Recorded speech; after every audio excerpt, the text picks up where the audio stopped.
If you want to read better and think more clearly and understand the ideas shaping our world, then this might be for you. You should join the Dr. John Patrick Book Club. It's a private online community where we read great books together and learn how to think, not just what to think. Inside, you're going to have access to Dr. John Patrick as we work through books and ask questions. If you've ever felt like there are books you should be reading or ideas that you want to understand better, but you didn't want to do it alone, this is a good place to start. You can find the link in the show notes or the description below to join.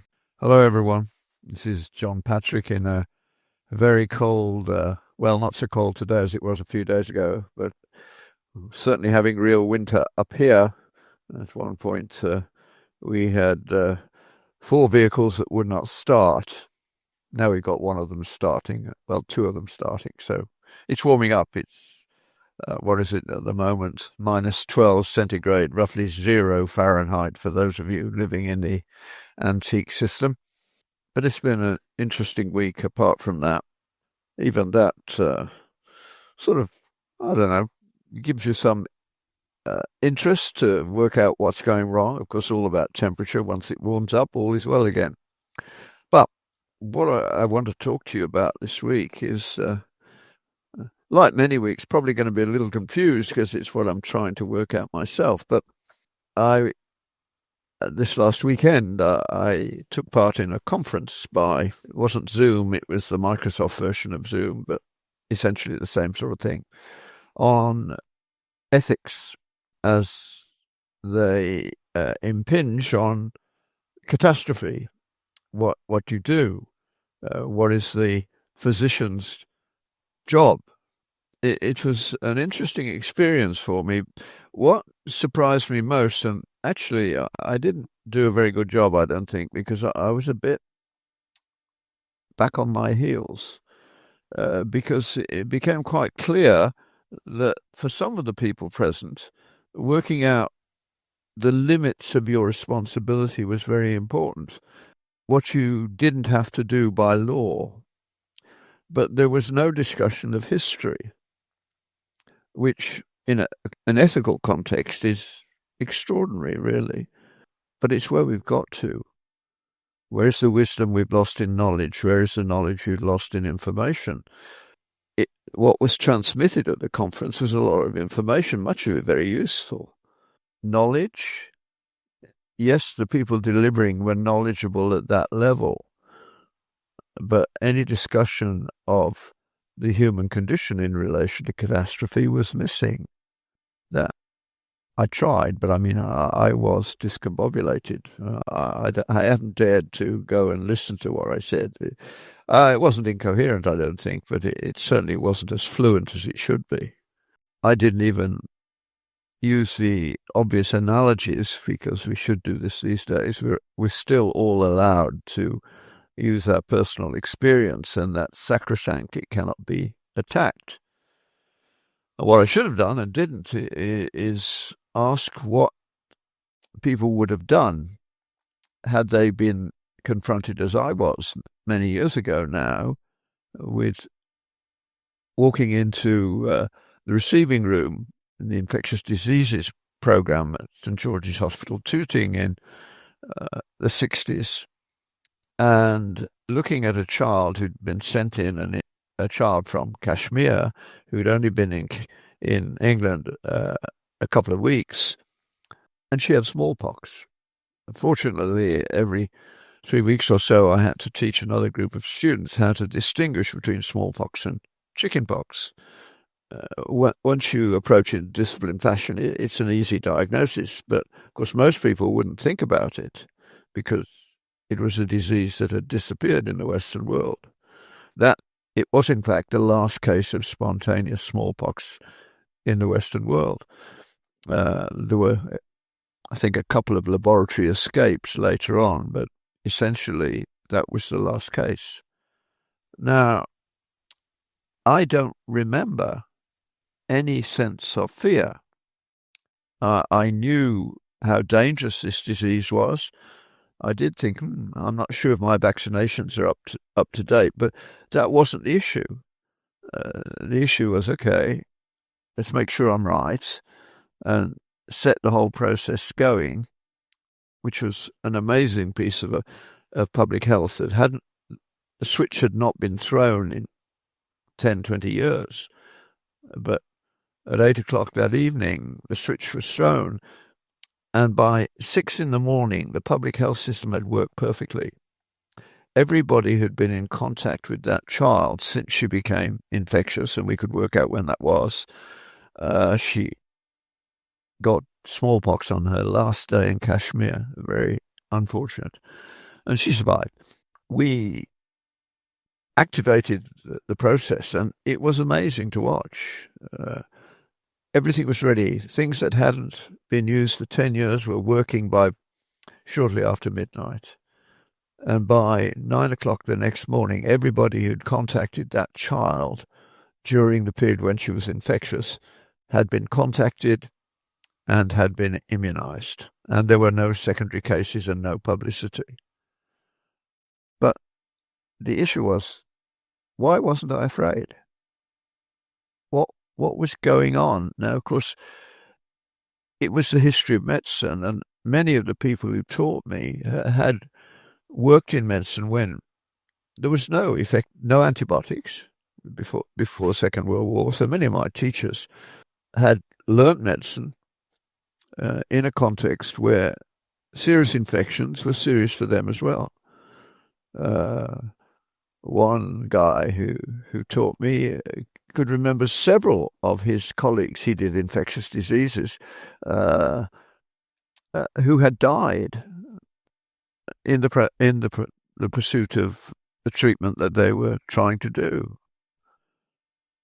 I mean, smallpox, if you go into a room with an active case of respiratory smallpox and you're unvaccinated, you've got a 1 in 2 chance of getting the disease. It's very infectious. But as an aside, it always dies out, cyclical. And that was something we forgot in COVID, all viral diseases. I hope so. If I'm wrong, somebody will correct me.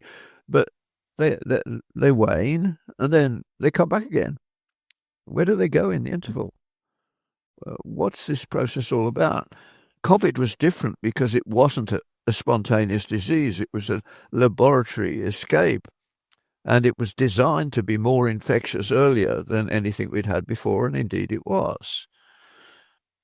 But to go on for years when it was quite clear that it had been sort of civilized into being a normal virus again was a failure of historical knowledge and a failure of courage. The 3 who made a public response to this and got cancelled for it were the only ones who really did it. Sweden did it right, and they had the lowest problem.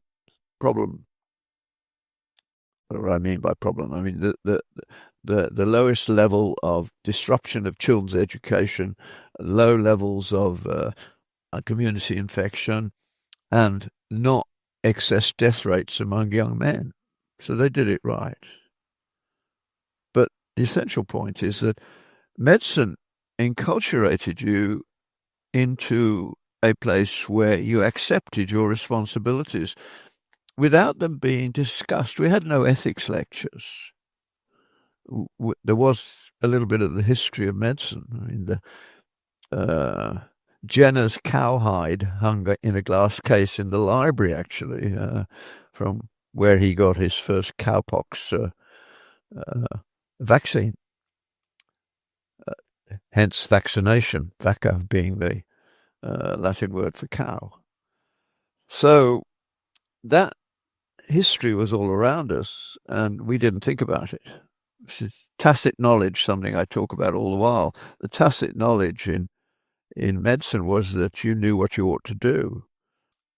Listening to that conference, the discussion was, how do we make sure that we do what we legally have to and also protect ourselves? Protecting yourself was not part of the deal in the past. Are we richer because of that change? I don't think so. I've been very interested over the last little while, I don't know why, but in Second World War history, and particularly the vast number of little things that were done by people who had no military training who had a huge battle, sometimes failing, even when they had discovered something that was really worthwhile. But many of them broke the rules, knowing that if it didn't work, they'd be court-martialed, but in many cases it did. Perhaps the most intriguing one that I've come across is I've forgotten her name already, but you can find it. She was a young woman, extraordinary young woman actually. When she was 14 or so, she bought a Norton motorcycle that didn't work for £1 or something like that. And then I can't imagine how she had an amazing mother. She took it upstairs to her bedroom and then took it to pieces, step by step, recording it all, and then rebuilt it and actually improved it. But she got it going again. Amazing. And she became an engineer, of course. She was made for it. But she solved a problem that was affecting the Spitfire. It was a superb plane from the beginning, but it had one problem. It could stall in a steep, high G dive, and that could kill the pilot. So they learned that they couldn't do as much in that direction as they liked. And she worked on the problem and solved it. But what she'd discovered, would take forever to go through normal processes. So she went to the nearest Spitfire base, found an older maintenance guy who worked on the Spitfires, explained what she'd done, and said, it's the solution, it costs only pennies. The problem, she said, I'm quite sure now, is that because it's a carburetor, the engine was flooding in a steep dive and causing it to stall. So she said she'd worked her way through and found a very simple solution. She put a washer, and it had to be right to within a few thousandths of an inch, but she'd done all the experiments and said, if this is put into the inflow, it can't flood in the time that a dive takes place. But I can't get this through. Nobody will take me seriously. But the guys know that they are dying because of this. She found a technician and they surreptitiously put it into the Spitfire, the most effective pilot they'd got, without asking his permission and without getting permission from anyone else. Off he went, and she watched as he went off and was going to be off for 2 hours or so before he came back, if he came back, because it might not work and it might even kill him. When he did come back, he was over the moon. He said, I don't know what you did to that plane this time, but everybody who's flying the Spitfire needs to have it done. And it was done very quickly by word of mouth, and it was so effective. And all it was controlling the flow, the upper level of flow of fuel into the engine, so that it couldn't flood.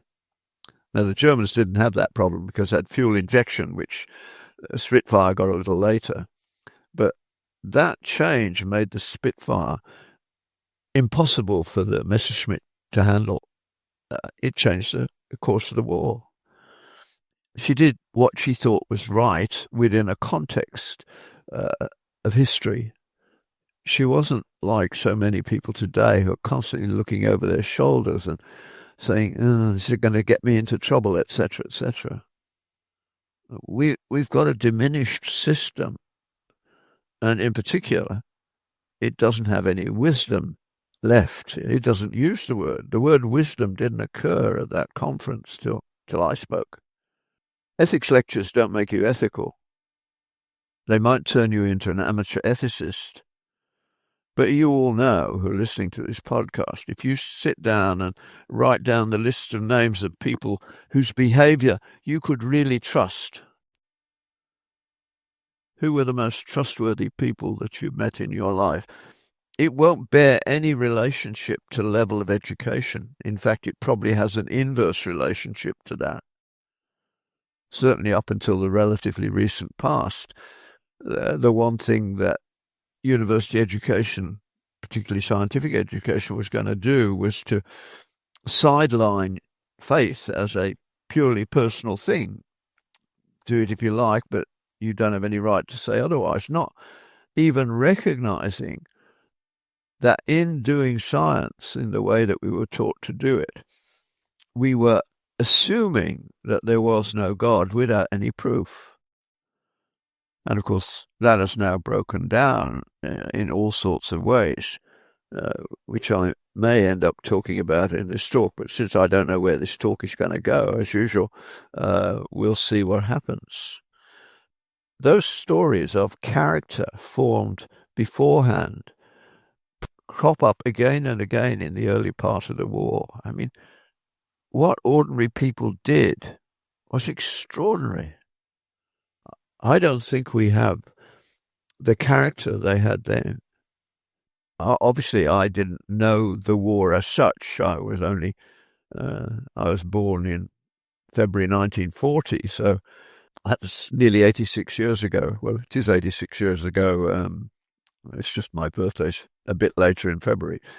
That's my uncles and I, who were involved in the war, the families that were involved in the war, didn't talk about it in any detail.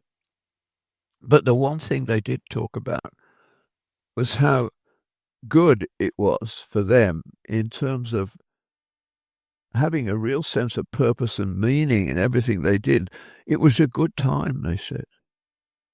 Astonishing thing to say, isn't it? Parts of Birmingham were being levelled by the bombing. But my family who grew up there, they said it was a good time. That's astonishing. The two that one got injured, the other was in a prisoner of war camp, never talked about those experiences, and that's generally the case. Most of my uncles were kept in Birmingham because it was the centre of British industry, and they were making all the weapons, or not a lot of them. I mean, not all of them. I mean, the most amazing plane, the wooden plane named currently Mosquito, was actually made in furniture shops.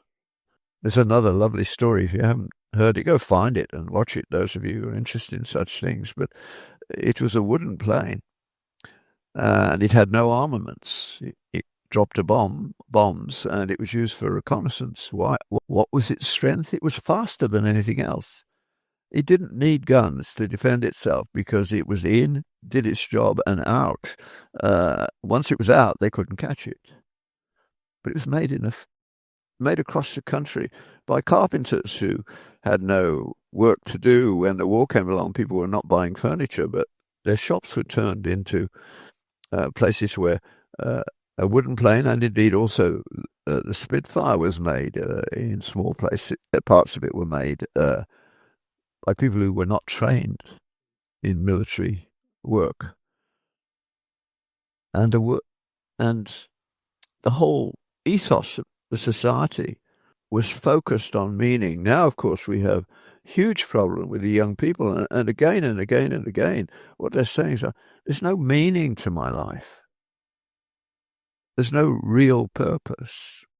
That's why they're listening to Jordan Peterson, why there is a return, particularly of young men, to the church. Because when it's a decent church, it talks about meaning. When it's been wokeified, it ceases to be a church very quickly, because the gospel is about telling other people what has happened to you. Nothing else needs to be done. It's incredibly powerful, especially as the days get darker. What's happening in the Islamic world is astonishing. But there are people coming to faith, particularly in Iran. And I saw one account from a mission group saying that over 80% of the new converts come because of a dream in which Jesus speaks to them and almost invariably said, I felt seen, I felt loved for the first time in my life. Women in an Islamic world will usually say, my father, I never felt loved. I never felt seen. I was just part of the background, and they would be told who they were going to marry and when, and that would be it. So Islam doesn't provide that sense of meeting with Christ. Many of us, like me, I grew up in a Christian environment, and the story always seemed to me to be true because it obviously worked historically. But I didn't have any personal sense of what the story was about for a long while. I never disbelieved it. So in that sense, Jesus was the Son of God who died for our sins and rose again for our justification. I believe that. That was the story that for my life. But it wasn't until my 40s that I subjectively experienced the presence of Christ because I was in a position which I wasn't prepared for.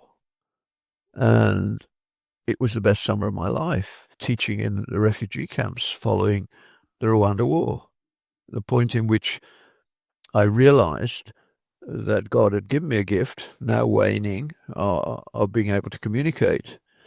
And I had used it for my own benefit instead of asking what he wanted me to do with it. So that summer teaching in the refugee camps was my first personal experience of the presence of Christ. I felt his presence, and it's overwhelmingly good. I wasn't tired. I worked very hard. I was in tears, and the audiences in the refugee camps were in tears. Now, that's happening in the Islamic world now in a big way. It would be ironic if in the lifetime of my great-grandchildren, perhaps, that ex-Muslims will be bringing missionaries back into the Western world. Wouldn't that be ironic?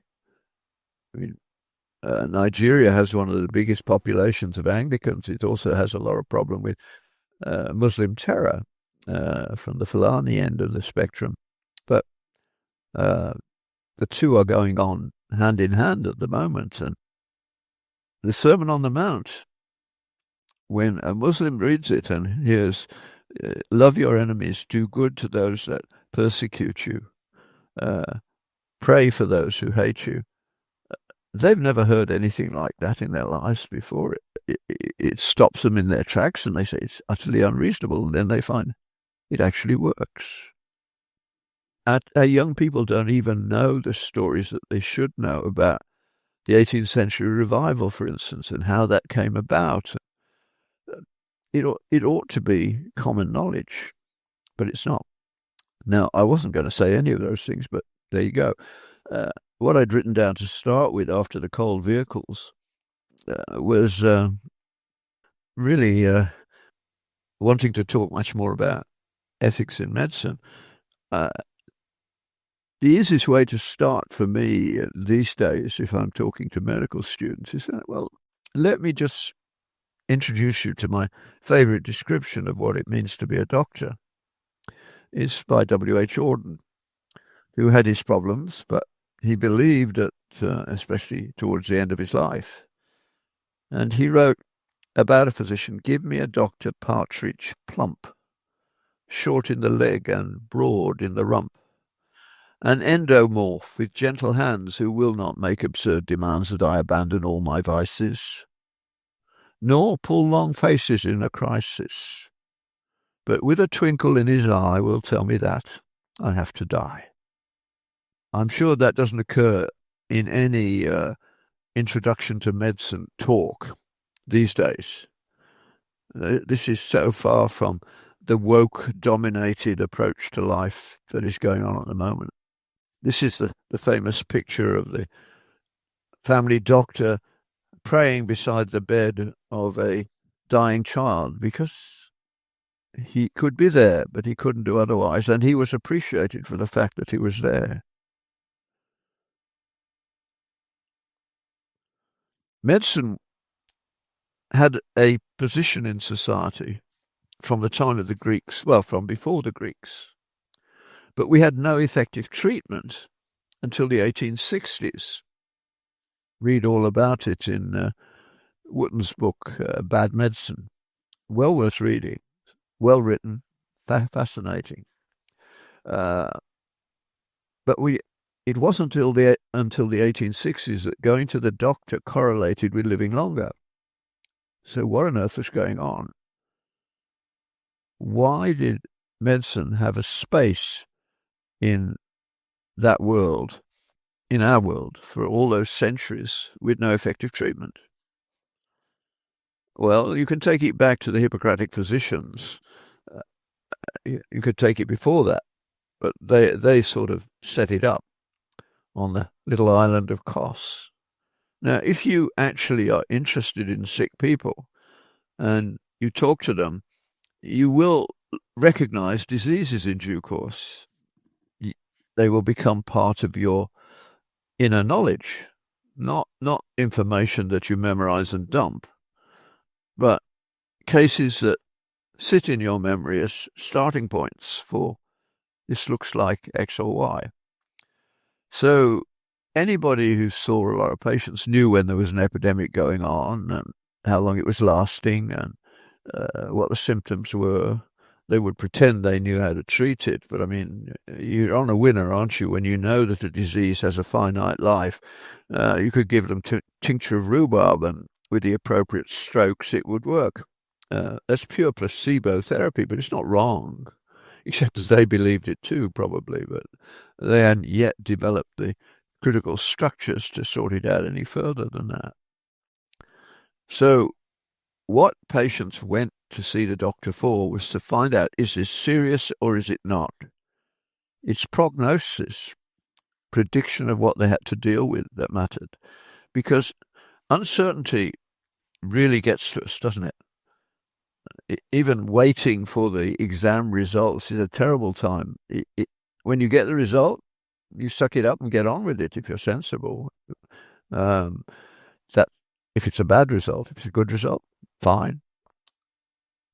We don't handle that kind of uncertainty very well at all. But so what the physicians did for centuries was provide support, knowledge, information, and they did sensible things like increasing rest, having a sensible diet, cutting out alcohol, then increasing exercise as you got better. That was it. I mean, those kinds of common sense approaches worked. But then that changed, roughly starting the scientific revolution in the mid-13th century, late 13th century, and reductive science coming along and very rapidly turning out to be powerful, but also destructive of culture. I mean, when Napoleon asked Laplace, where does God fit in your physics? And he said, Sire, I don't need God to do physics. He was right, but he was arrogant not to recognize, but we only got here because of what we know, or theologically, spiritually. Science has a religious base. That's why it doesn't translate into certain cultures. If the way a culture functions to answer the big questions, death, suffering, injustice, we'll take the three middle ones at the moment, evil spirits are a good way to deal with that. They work as an answer and deal with the anxiety. You can say, this is what's happening. We know what's going to happen. And they blame evil spirits. And it's a good explanation. Certainly, if you lived in Central Africa with horrendous infant mortality rates, 50% by the age of 5 in many places before any modernity got there, and high rates still in many parts of the world, but much less than they used to be. Evil spirits make perfect sense of that. A God of love, we have a problem, don't we? I mean, the big problem for me, for any thoughtful Christian, is what God allows to happen, especially to children. It's horrendous.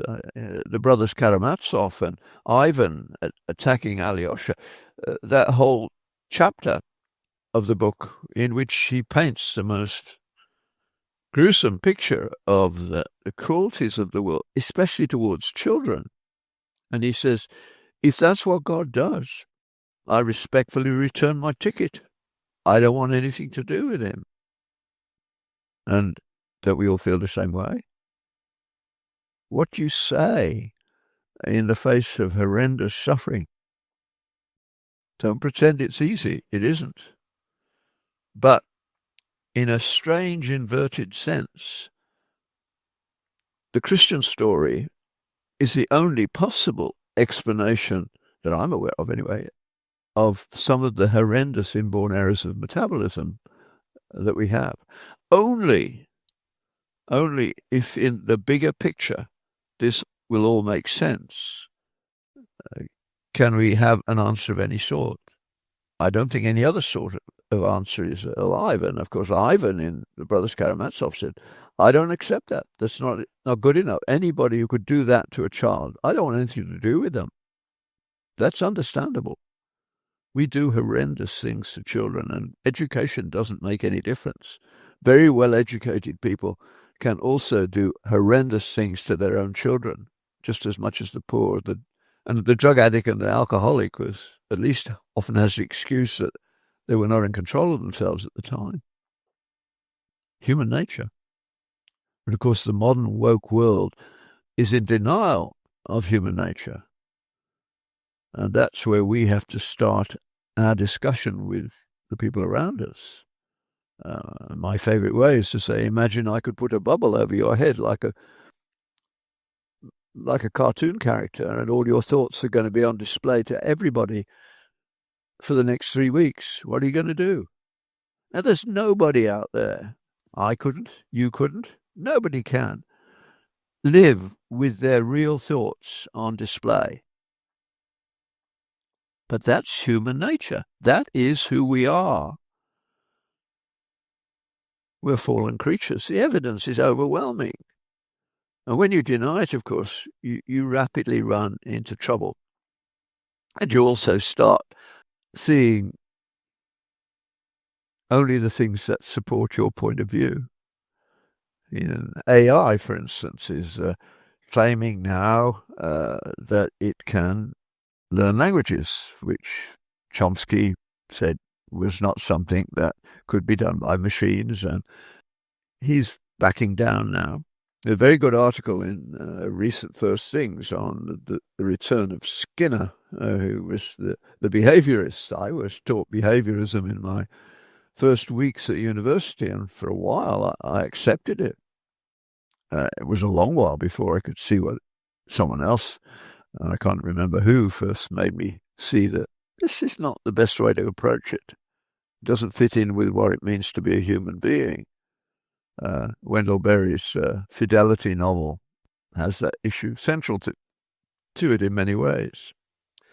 But AI is now doing things. I mean, the large language model can produce sentences, so it can produce language simply by having access to all the language that is going on around it. That's a Skinner-type approach in a way. They don't say that, but it is. However, there's a lovely ironic twist to it, isn't it?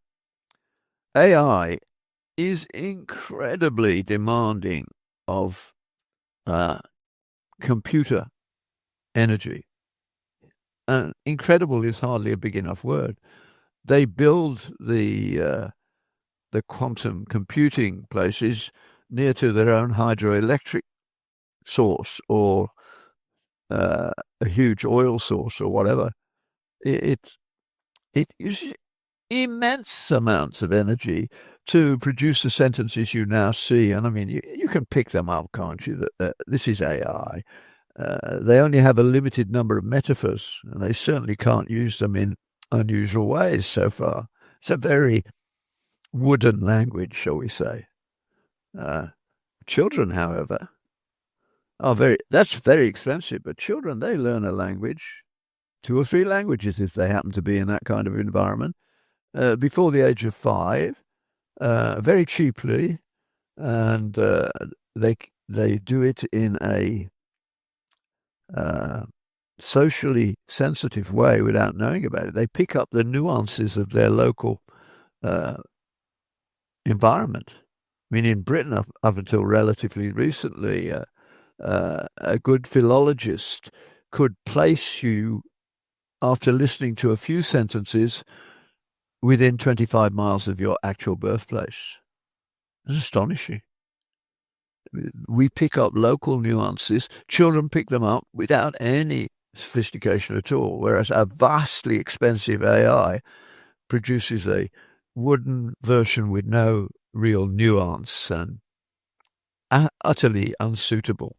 Ask AI what it would tell you to say to someone you love and they don't yet know that you love them. How do you talk to them? You'll get stuff that you simply can't use. Yeah, it works after a fashion, which is something that we didn't think it would ever do. Makes me have to think a bit more. How much do we see in nature, in animals, that is really more than a reductive account of physiology? In some of those pictures of a soldier coming back after 2 years and being met at the airport by his dog, who goes berserk when he sees the guy. What's going on there? That looks very much like affection. Agreed, that dog has only received good things from this guy, especially food, and he hasn't had the exercise that he really likes while the guy's been around, and now it's all come back. It could be looked at in a reductive way. Do animals love? I don't know. They certainly don't love in the way that the Christian world learnt about love. If you love me, keep my commandments.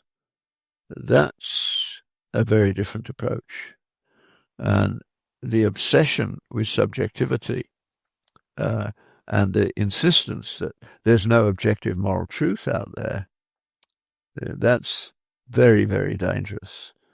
Now, if what I've just said in that sentence worries you a little bit, that's good. What I would suggest you do next, if you're a student age, Peter Craif's The Best Things in Life, last chapter, a dialogue between the honest Socrates and a rather out-of-control young woman at university. And in 35 pages, just by asking questions, Socrates turns her world upside down.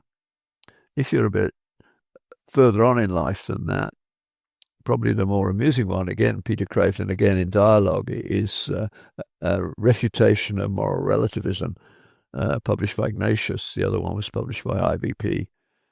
In this case, he uses his interlocutors to be a serious intellectual Muslim and a sassy black American feminist, with an occasional little insert from Peter Craif himself. But of course, the serious Muslim does believe in objective moral truth, and he wins the argument. But in the process of reading, particularly in a group, you have a lot of fun. And I really want to encourage you, especially if you're a lonely Christian, do whatever it takes to find people in your Christian community who actually are open to reading serious stuff.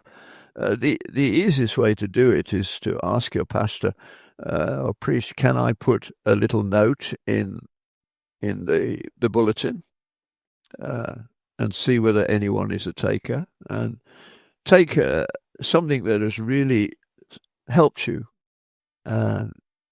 paragraph or less, and put it in the church bulletin and say, if this interests you, please talk to me, because I'd like to read with other people who share these views. I mean, I would.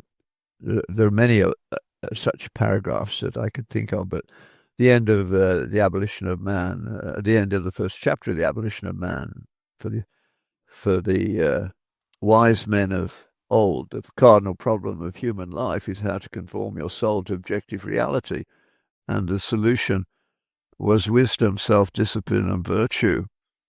And you could put underneath, why do our schools not talk about this? That was, in Lewis's view, that was an incredible step forward. And he saw the reductive process going on and predicted where we are now. That's really worth being concerned about. We are starting one online at the moment, but we'll see whether it works. Primarily, what I hope to do in the next, starting in late February, is to get a small group of you together online, and we can talk together, and hopefully what will come of that is they say, good, now we can go and do it ourselves, face to face. I mean, Zoom is good, but it's not the same as face to face. I mean, I can't see what your responses are, so it's a very much less satisfying experience for me. For instance, over the years, I've recommended many times that when you have a child, one of the things that you can do to make sure they get them their own little device that isn't connected to the internet, but A Visit with Mrs. G is just a wonderful series. She's everybody's favourite grandmother from the time where grandmothers wore dresses with big floral prints all over them. But she's a lovely storyteller, and she sucks the children in. And the stories she tells are all Bible stories. And if I'm giving particularly an after-dinner talk for CMDA anywhere, and other organisations as well, and I see a young couple there who've got a baby, I know what's going to happen. Sometimes it's grandmother who comes and tells me just one very short anecdote to illustrate what I'm getting at, which only face-to-face can do this. This lady came up to me and she said, I have a story for you. She said, my grandson was taken to see the pediatrician for a routine visit. Didn't last very long, but when the pediatrician had finished his examination and was talking to Mum, the little boy went under the couch with the sheet hanging down, a sort of tent. And after a few minutes, Mum said, Jimmy, it's time to go. And the little voice said, you'll have to wait. I'm in the Holy of Holies. You know which story he had taken to heart. Samuel was his model, obviously. I can't see that. And I can get led off into all sorts of interesting side paths when I realize that's important for somebody over there. And I forget about everybody else. Basically, the conversation is with them and other people are listening in. But that's the way Jesus did it, wasn't it? He told stories. He would see someone and he knew their hearts, so he had a flying start at that point. But he would, in effect, say, that's a very good question you're asking. Now let me tell you a story. And say it was a sermon, say it was the Good Samaritan. He set them up. He said, now you go away and think about it. Now, he never wrote anything down. And in the Bible, you can read everything that's reported of him in a few hours at the most. And yet, if you're a serious Christian listening to this, if you sat down with 2 or 3 others and said, let's see how many of the parables and miracles we can write down from memory without opening the Bible, if you're a serious Christian, you'll score in the high 90s. But your children and your grandchildren are not being exposed. The internet and what it can do has destroyed Sunday school.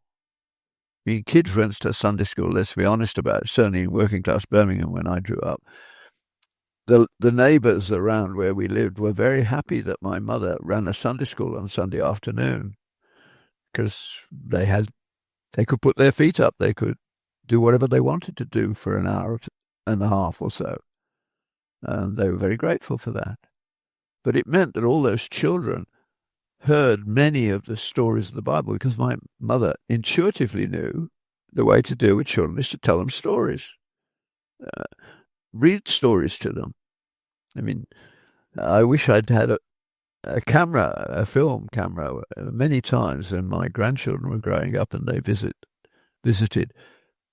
They would snuggle up to Sally and she could read for an hour and a half and they would be perfectly happy. That's what's got lost. Turning on the wretched screen. Yeah, the screen could take over from you. It's hard for anyone to compete with Star Wars for little boys. But switch it off and they actually get far more out of that reading time. So I'm back to the usual conclusion. What are you reading?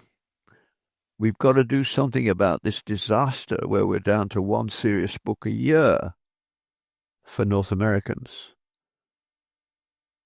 But the only way we'll do anything about it is when we talk about what we've read with a passion and with enough concern when it's real to write it down and learn it by heart. That in the modern world is highly effective. So you've got to think about what it is that's had the most impact on you. Learn who has described this phenomenon best. Memorize it so that you can quote it. You don't have to quote it accurately. It's good if you do, but in many ways what you need to do is to simply demonstrate to people how important this is to you and how it has changed your life. Without any question, the Sermon on the Mount is the most important bit of literature I have ever taken seriously at that level. It's not like learning the Quran by heart, but 3 chapters by heart is quite good, especially when it comes to life. So go and do likewise. Blessings on all of you.